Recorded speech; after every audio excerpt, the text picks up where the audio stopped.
Rail shooters were a very popular concept during the early days of 3D games development, with these games predominantly being more successful due to the popularity of the arcade scene in the late 80s, early 90s. And these games fitted in with that dynamic and really catered towards fans of sci-fi and futuristic themes. If you were a fan of the likes of Star Wars and the like, you definitely had something to get your teeth into, because a lot of these games complemented many of those ideals from the iconic movies, although they had their own stories and their own unique perspectives. And many of these games would see life on the PlayStation, even the Sega Saturn, with many ports being added to the consoles. And Namco back in the day were a heavy influence with regards to the development of many of these games being brought to the systems. And Starblade Alpha is one of those unique experiences, coming off the back of the success of the original Starblade that was released in 1991 that seen massive popularity in the arcades. Starblade Alpha is a port, or pretty much kind of like a remake of the original title that was made for the console, that was released in Japan in 1995 and then in early 96 in other regions, that tries to capitalise on the success of the iconic shooter. This game also falls off the back of Namco's Galaxian 3, where it uses the same development hardware and resources to create a very similar experience, as that too was also a very popular game in the arcades, which also got a port to the PlayStation as well. Namco at this time were just really good at being able to develop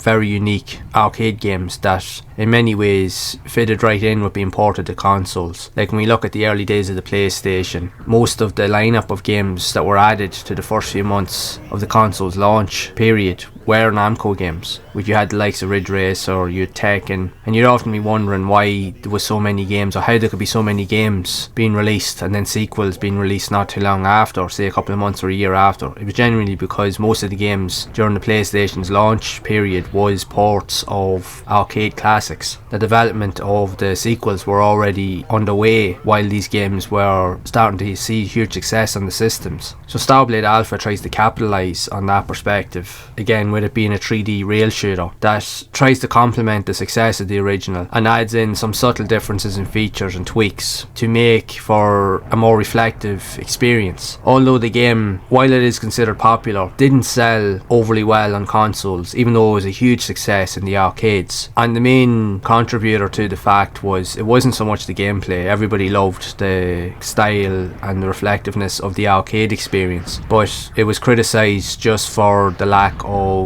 additional content and resources that could keep you playing, because the game itself is relatively short. It's almost like an interactive movie where you're just kind of like shooting everything, or just you feel like you're part of the action, but it just lacked in those areas because it felt like with it being a port there should have been more stuff added to increase the longevity of the playing experience, and because there was very little stuff added it also led to its downfall in many ways. But it doesn't take away from the fact that it is a decent game and it is a well received port on the PlayStation, and the fact is that the PlayStation itself was able and could manage to reflect those arcade experiences, and they were able to hold up well to some degree. Now there will be differences regarding the comparisons between both the original and the console versions. People will always have their gripes and doubts about which is the better versions, and yes, the arcade version is usually always the definitive version. You can't really deny that. It always was produced with a way that had always the best hardware. It always would look better. The console ports would slightly differ in that respect, and mainly due to the limitations, but you have to respect the process and you cannot deny how good some of these ports were, and the fact is that you were able to play them on a home console was a revelation for its time. So they are worth experiencing just for that concept alone. Yes, the game is short, it won't take you overly long to finish everything in the game, but if you do enjoy these on-rail shooters, more specifically if you like the futuristic or space type themes, you'll have a blast with this for the time that you put into it. It really just depends on your own preferences.